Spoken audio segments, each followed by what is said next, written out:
tema de hoy es sobre profetas, sobre profecía y sobre la palabra de Dios. Hoy voy a hacer un mensaje más general, pero cuando tratemos el tema de los ministerios o de los dones que aparecen dentro del libro de Efesios, voy a desarrollar un poquito más el tema. Como solamente para ponerlos en contextos y sin ánimo de dedicarme exclusivamente a hablar sobre esto, existe un movimiento que se ha levantado en las últimas décadas llamado movimiento apostólico profético.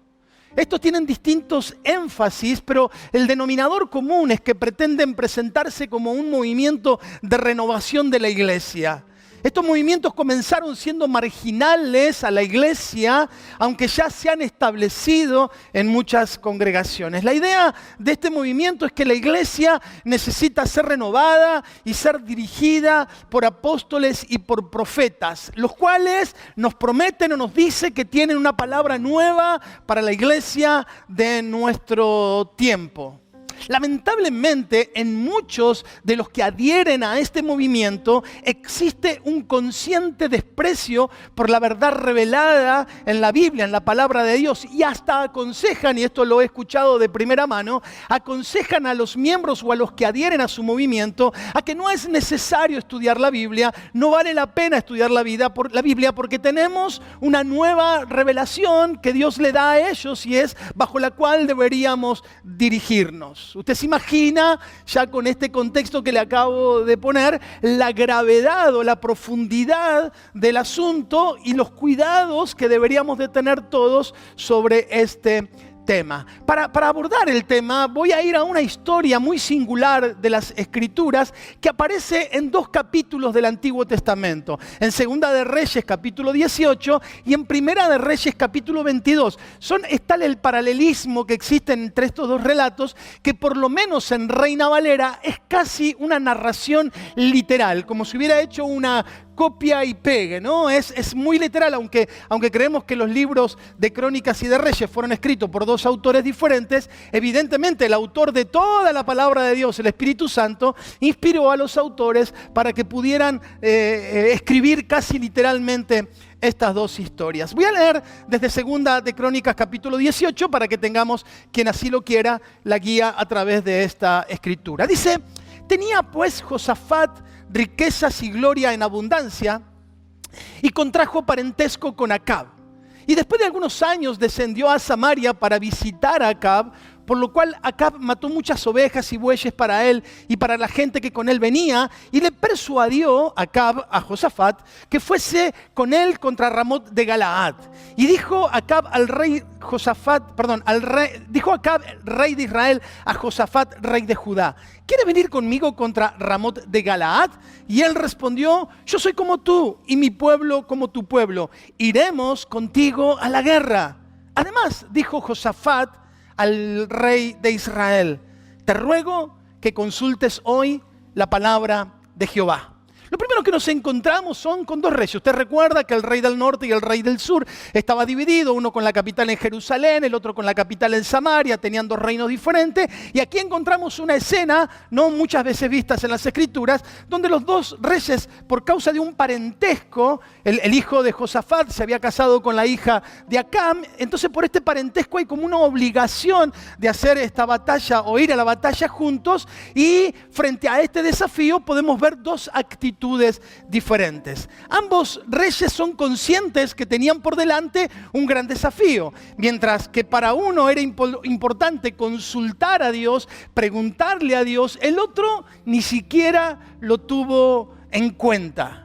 Y quien conoce las Escrituras sabe por qué es la razón de esto. Sabemos que Josafat era un rey piadoso, era un rey que buscaba a Dios, era un rey que hizo toda una reforma dentro del reino del sur, mientras Acab se caracterizó por ser un rey perverso junto a su esposa. Hicieron un reinado absolutamente perverso y corrupto. Es evidente que quien teme a Dios busque la voluntad de Dios, y quien camina en la perversidad ni le importe la voluntad de Dios. Aquí está claramente expresado en esta historia. A Acab no le importaba la voluntad de Dios. Ni siquiera se preocupaba en consultar al Señor. Solamente él quería ir a la guerra y hacer su voluntad y moverse de acuerdo a lo que a él le parecía. Josafat, un hombre temeroso de Dios que intentó siempre agradar al Señor, le dice: ¿habrá alguien a quien consultar? Consultemos al Señor para ver si es bueno ir a esta guerra. La primera aplicación que podemos hacer en este mensaje es que hay una gran diferencia entre orar antes de tomar una decisión para ver si el Señor está de acuerdo y orar después de que tomamos la decisión para que Dios bendiga esa decisión. Hay una gran diferencia en buscar la voluntad de Dios para ver si Dios está de acuerdo con lo que estoy por hacer, o tomar la decisión, dar el paso y después pedir la bendición sobre lo que yo ya he decidido o lo que yo ya he hecho.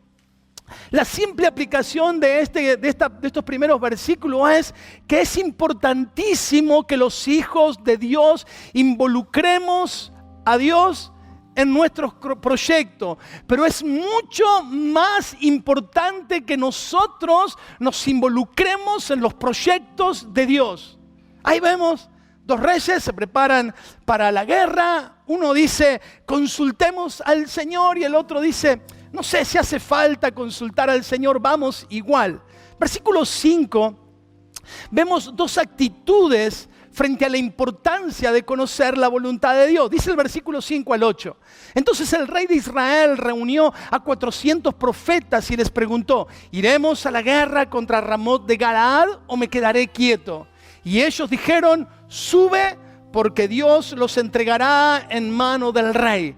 Pero Josafat dijo, fíjense qué expresión la de Josafat: ¿hay aún aquí algún profeta de Jehová para que por medio de él preguntemos? El rey de Israel respondió a Josafat: aún hay aquí un hombre por el cual podemos preguntar a Jehová, mas yo lo aborrezco, porque nunca me profetiza cosa buena, sino siempre mal. Este es Micaías, hijo de Imla. Y respondió Josafat: no hable así al rey. Entonces el rey de Israel llamó a un oficial y le dijo: haz venir a Micaías, hijo de Imla. Claramente el rey Acab, aquel que no le importaba buscar la voluntad de Dios, vuelve a demostrar la misma hilacha. A él no le importa escuchar la voz de Dios. Lo único que le importa es hacer su propia voluntad, su propio camino. Y no quería nadie que le dijera o le contradijera o le dijera lo contrario. Acab no está buscando la voluntad de Dios. Acá está buscando cómplices que le dijeran lo que él quería escuchar o lo que él deseaba. 400 profetas convoca. Claro, debería ser profetas pagados que él tenía para que le profetizaran siempre lo que él quería. Estos, según el texto bíblico, le profetizan bendición, le profetizan prosperidad, le profetizan de que todo va a andar bien, de que nunca va a tener pruebas, de que es un rey victorioso. Inclusive en el versículo 5 que hemos leído, hasta se atreven a usar el nombre de Dios, porque dice en el versículo 5: sube, porque Dios los entregará en la mano del rey. Profetas que solo hablan de prosperidad y de bendición. Josafat se dio cuenta inmediatamente del engaño y pidió por un verdadero profeta. Un hombre que sea realmente un hombre de Dios. Un hombre que realmente hablara por la boca de Dios. Se da cuenta rápidamente que los que están frente a él son unos mentirosos y unos manipuladores que usan el nombre del Señor en vano para agradarle a quienes le escuchan, pero no tienen ninguna intención de hablar acerca de lo que Dios dice. Lo único que buscan estos profetas es el agrado del rey y el agrado de todos los que les estaban escuchando. Es llamativo que 2 de Timoteo, capítulo 4, en el versículo 13, el apóstol Pablo, hablando acerca de los últimos tiempos, habla acerca de las personas, de nosotros, de los que viviremos el último tiempo. Y dice el apóstol Pablo: llegará el tiempo en que la gente no escuchará más la sólida y sana enseñanza, seguirán sus propios deseos y buscarán maestros que le digan lo que sus oídos se mueren por oír. Nueva traducción viviente de 2 de Timoteo 4:3. La gente buscará maestros que les endulcen el oído, que no le digan nada malo, que no le digan que la conducta que están teniendo está mal, porque eso suena feo. Queremos escuchar gente que nos diga siempre cosas buenas, que somos buenos, que somos altos, que somos flacos, que tenemos mucho pelo y que vamos a triunfar en la vida. Queremos que nos digan, no importa si son mentiras, no importa si son mentiras, pero queremos escuchar gente que haga que nuestros oídos se endulcen y nuestra alma sienta mariposas en el pecho. No queremos oír profetas que nos digan la voluntad de Dios. Queremos profetas que nos hagan sentir bien. El rey Acab obviamente que dice que él odia, porque dice aborrece y la palabra es muy fuerte. La palabra es desprecia, odia a quien le dice la verdad. Aquí nos encontramos claramente con una paradoja. Para Acab la verdad es mala y el mensajero de la verdad es malo. Para Acab la mentira es buena y los predicadores de la mentira son buenos. Es una paradoja clara. Él ama a los 400 profetas porque le dicen siempre cosas lindas, pero desprecia y odia a Micaías porque siempre le dice cosas malas. Acab valora la mentira y valora a los mentirosos, mientras Acab aborrece a los que le dicen la verdad. Debemos ser conscientes nosotros que por más que la verdad sea dolorosa, siempre la verdad será buena, mientras la mentira siempre será dañina, aunque esté envuelta en un ropaje de supuesta misericordia y amor. La diferencia en este pasaje, por lo menos, entre los buenos y los malos, son entre los que dicen la verdad y los que prefieren mentir. Entonces el rey Josafat le dice, traigan a un profeta que nos diga la verdad. Ahí vamos a buscar a Micaías, vamos a buscar a este a este profeta mala onda que siempre tiene algo malo que decirnos. Es muy probable, según los historiadores, que Micaías se encontrara en prisión por causa de su ministerio despreciado por el rey Acab. Es muy probable que Micaías estuviera preso, estuviera encarcelado. Así que cuando se para frente al rey, está en una encrucijada personal. En decir la verdad y seguir en prisión o mentirle al rey para obtener la libertad. Porque regularmente decir la verdad es más difícil que decir una mentira.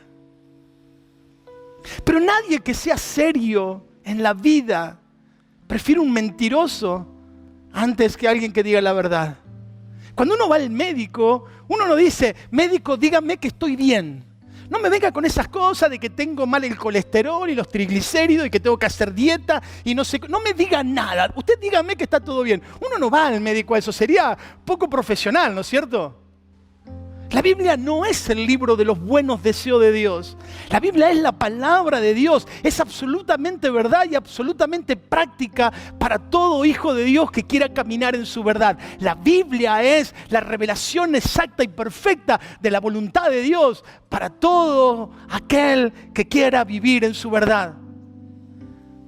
Recordemos siempre esto, Jesús dijo que la verdad es la que nos hace libre, mientras la mentira nos termina haciendo esclavo. Una verdad, por más dolorosa que sea, siempre es muchísimo mejor que una mentira placentera. Y acá lo vas a aprender de la peor manera. Versículo 9 dice que el rey de Israel y Josafat, rey de Judá, estaban sentados cada uno en su trono, vestidos con sus ropas reales en la plaza junto a la entrada de la puerta de Samaria. Y todos los profetas profetizaban delante de ellos. Y Sedequías, uno de estos profetas, hijo de Kenaana, se había hecho cuernos de hierro y decía, así ha dicho Jehová, con estos acornearás a los sirios hasta destruirlos por completo. De esta manera profetizaban también todos los profetas diciendo, sube contra Ramot de Galaad y serás prosperado, porque Jehová la entregará en mano del rey. Y el mensajero que había ido a llamar a Micaías, el verdadero profeta, le habló en el camino diciendo: mira, Micaías, las palabras de los profetas a una voz anuncian al rey cosas buenas. Yo pues te ruego que tu palabra sea como la de uno de ellos, que hables bien. Y dijo Micaías: vive Jehová, que lo que mi Dios me dijere, eso hablaré. Y vino al rey, y el rey le dijo: Micaías, ¿iremos a pelear contra Ramot de Galaad o me estaré quieto? Entonces él respondió: subid y seréis prosperados, pues serán entregados en vuestras manos. Y entonces el rey se dio cuenta que lo estaba chamullando y le dijo: ¿hasta cuántas veces te conjuraré por el nombre de Jehová que no me hables sino la verdad? Entonces Micaías dijo: he visto a todo Israel derramado por los montes como ovejas sin pastor. Y dijo Jehová: estos no tienen señor, vuélvase cada uno en paz a su casa. Y el rey de Israel, Acab, lo miró a Josafat y le dijo: ¿no te había dicho yo que no me profetizaría bien, sino mal? Algunas características de la falsa profecía y de los falsos profetas los podemos encontrar claramente en esta historia. A los falsos profetas les encanta hacer una exhibición para ser convincentes, hacer extravagancias y cosas raras para impresionar a su audiencia, hacer sonar un cuerno o cosas raras, cosas que la gente quede impresionada y diga: oh, ahora sí, vamos a escuchar la voz del Señor. Estos se hacían cuernos y corneaban y hacían todo un espectáculo para convencer al rey Josafat y al rey Acab de que lo que estaban haciendo o lo que iba a ocurrir era algo bueno. En segundo lugar, los falsos profetas claramente mienten porque no buscan la verdad, sino ganarse el corazón de los oyentes. En tercer lugar, los falsos profetas no conocen la voluntad de Dios ni les importa conocerla. El mensajero que fue a buscar a Micaías para traerlo delante del rey, le intenta torcer el brazo y le dice: decía algo bueno, hay 400 personas, profetas, que están diciendo cosas buenas, no seas la excepción. Pero Micaías dice primero un sarcasmo y luego la verdad. Nuevamente el rey perverso desecha al hombre de Dios porque no le dice lo que él está esperando que le digan. Por eso le dice Acab a Josafat: viste que siempre me profetiza el mal. Así que se pone violento y lo envía nuevamente a la cárcel. Versículo 25, 26 y 27. Entonces el rey de Israel dijo: tomad a Micaías y llevadlo a Amón, gobernador de la ciudad, y a Joás, hijo del rey. Decirle: el rey ha dicho así: poned a este en la cárcel y susténtenle con pan de aflicción y agua de angustia. Que lo que dice en el original sería un pan muy, muy escaso y agua muy escasa. Es decir, mátenlo de hambre y de sed hasta que yo vuelva en paz. Y Micaías dijo: si vos vas a volver en paz, Jehová no ha hablado por mí. Dijo además: oíd, pueblos todos. Dos aplicaciones más que quiero hacer antes de entrar al punto número 4. Hermanos, no nos dejemos impresionar por las extravagancias, las apariencias y la supuesta autoridad espiritual que un individuo diga tener si no abre las sagradas escrituras. Evidentemente las dos actitudes, las dos supuestas verdades, las dos corrientes proféticas obtuvieron resultados diferentes para un rey y para otro rey. Porque dice el versículo 28 en adelante, y ya termino con esto el mensaje de esta mañana. Subieron pues el rey de Israel y Josafat, rey de Judá, a Ramot de Galaad, y dijo el rey de Israel a Josafat: yo me disfrazaré. Escuche bien, le dijo Acab a Josafat: yo me disfrazaré para entrar en la batalla, pero tú vístete con tus ropas reales. Y se disfrazó el rey de Israel, así dice textualmente en la Reina Valera, y entró en la batalla. Y había el rey de Siria mandado a los capitanes de los carros que tenía consigo, diciendo: no peleéis contra chico ni con grande, sino solo con el rey de Israel. Cuando los capitanes de los carros vieron a Josafat, dijeron: he aquí el rey de Israel, y lo rodearon para pelear. Pobre Josafat, Dios mío. Mas Josafat clamó y Jehová lo ayudó y los apartó de él. Pues viendo los capitanes de los carros que no era el rey de Israel, desistieron de acosarle. Mas disparando uno el arco a la aventura, es decir, al azar, disparó su arco, hirió al rey de Israel, a Acab, entre las yunturas y el coselete. Él entonces dijo al cochero: vuelve las riendas y sácame del campo, porque estoy malherido. Y arreció la batalla aquel día, por lo que estuvo el rey de Israel en pie en el carro enfrente de los sirios hasta la tarde, y murió al ponerse el sol. Acab quiso eludir lo que el profeta había dicho, vistiéndose como un soldado común. Subestima tanto la verdad de Dios y el poder de Dios que cree que Dios puede ser burlado y salir airoso de esa situación. Ahora, qué amigazo, ¿no? de Josafat.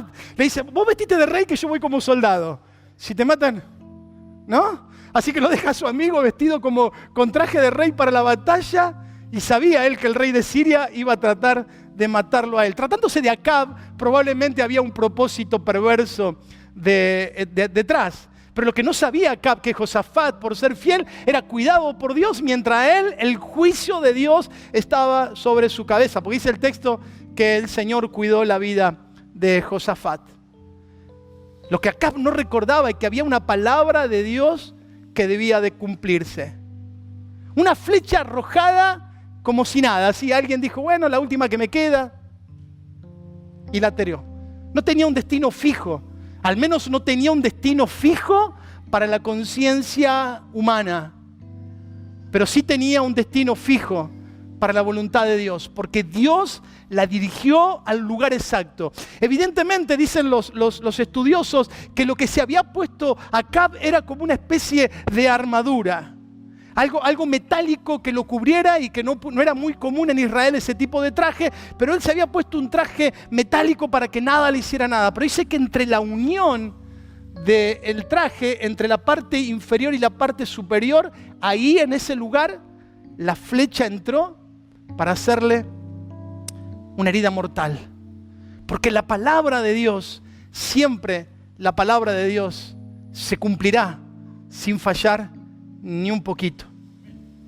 Acab podía esconderse de los hombres, pero Acab nunca podría esconderse de Dios, porque la flecha fue dirigida directamente hacia él, muriendo el rey en el campo de batalla. Si usted quiere después leer el pasaje paralelo en Primera de Reyes 18, es una muerte muy sangrienta y muy triste la de Acab. Si Acab hubiera buscado la voluntad de Dios, si hubiera escuchado las advertencias del verdadero profeta de Dios, se hubiera salvado, pero prefirió escuchar mentiras y el juicio cayó sobre él. Claramente, la voluntad de Dios bendice, la voluntad del diablo maldice, la obediencia bendice, la desobediencia maldice.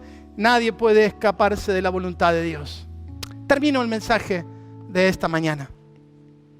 En una época donde el bienestar, el placer es un valor prioritario en todos los órdenes de la vida, nadie quiere una religión o un Dios que atente contra lo que le gusta, lo que le hace sentir bien o lo que le da placer. Al contrario, queremos una religión o un Dios que nos haga sentir felices todo el tiempo, que esté a nuestro servicio, que no nos haga sentir culpa, que nos permita vivir como nosotros queramos y que nunca tenga nada para reclamarlo. Casi podemos decir: si me hace sentir bien, esto debe ser verdad. Por el contrario, si me hace sentir mal, lo más probable es que sea una mentira. Así que yo decido lo que es verdad por la forma en la que me hace sentir. Hoy es fácil ganarse el aplauso de la gente.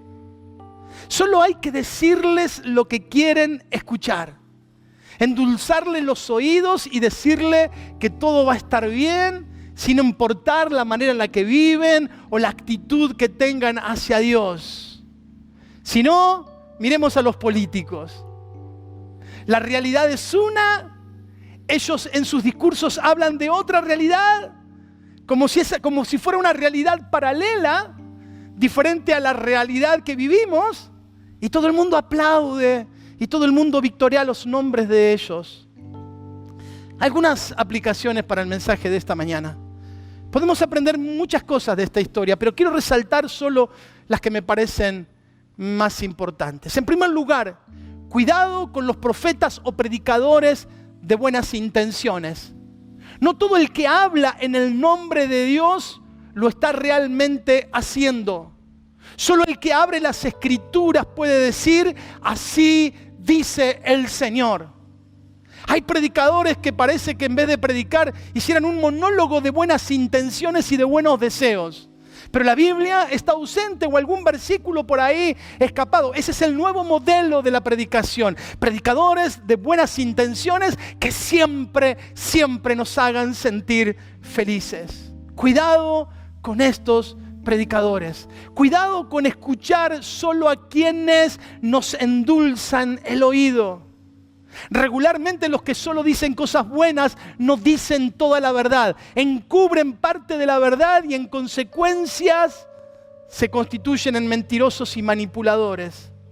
Decir que este será el año de tu bendición, el año de tu prosperidad, el año de que vas a recuperar lo perdido, el año en que tu matrimonio será restaurado, que tus hijos volverán a tu casa, no es una palabra profética.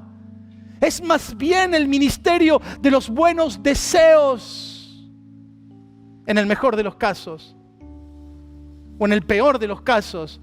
Es el ministerio de la manipulación religiosa y del abuso de poder para conquistar el corazón de otros. Tercero, cuidado con seguir la multitud. Que muchos digan lo mismo no significa que eso sea verdad. La verdad siempre va a estar en la palabra de Dios y no en lo que diga tal o cual persona. El apóstol Pablo lleva al extremo tal esto que dice, si algún otro viene con otro evangelio o yo mismo vengo con otro evangelio, que el tal sea declarado maldito. Y quiero aplicar esto para mi propia vida. Usted no tiene que creerme a mí. Usted tiene que creerle a la palabra. Usted tiene que abrir las Escrituras y tiene que encontrar que lo que yo estoy diciendo desde acá arriba está escrito en la Biblia. Usted no tiene que creerme a mí, usted tiene que creer a la verdad revelada de Dios. Esa es la verdadera palabra. Cuarto, estemos dispuestos a defender la verdad aún a riesgo de ser rechazados. Regularmente quien diga la verdad y quien esté dispuesto a jugarse por ella no la va a pasar tan bien como aquel que dice siempre cosas buenas. Siempre será descalificado por quienes solo les gusta escuchar con cosas buenas, bendiciones y prosperidad. Quinto, confiemos en el Señor siempre. Aquel que buscó la voluntad de Dios, Josafat, aún tomando una decisión incorrecta, porque él no debería haber ido al campo de batalla con Acab, aún habiendo tomado una decisión emocional o de compromiso con el rey Acab, el Señor sabía el corazón de Josafat y lo salvó de ser muerto por el ejército sirio. El Señor salvará siempre a los que confían en Él, como lo hizo con Josafat, pero también alcanzará su juicio a quienes se burlen de Él, por más que nos escondamos y nos disfracemos. La palabra de Dios es la palabra profética más segura, así lo dice el apóstol. La palabra de Dios es el alimento que necesita mi alma. Dice el Salmo, qué dulces son tus palabras a mi paladar, son más dulce que la miel. La palabra de Dios es fuente de esperanza para todo el que cree. La palabra de Dios es la verdad de Dios revelada y no necesitamos más nada. La palabra de Dios trae sanidad a mi alma. Dice el Salmo 19, la ley del Señor es perfecta, que infunde nuevo aliento. Sus mandamientos son fieles, que dan sabiduría a los sencillos. La palabra de Dios guarda mi corazón. El Salmo 119, 11 dice: en mi corazón he guardado tus dichos para no pecar contra ti. La palabra de Dios alumbra nuestro camino. La palabra de Dios es consuelo en momentos de aflicción. La palabra de Dios es segura y veraz. La palabra de Dios es fuente de paz para nuestra alma. Así que no es necesario nuevas profecías, nuevas revelaciones o nuevos profetas. Lo que necesitamos es agarrar la gloriosa palabra de Dios, leerla cada día, meditar en ella, meditar en su palabra, obedecerla, y nuestro camino será alumbrado por la palabra de Dios.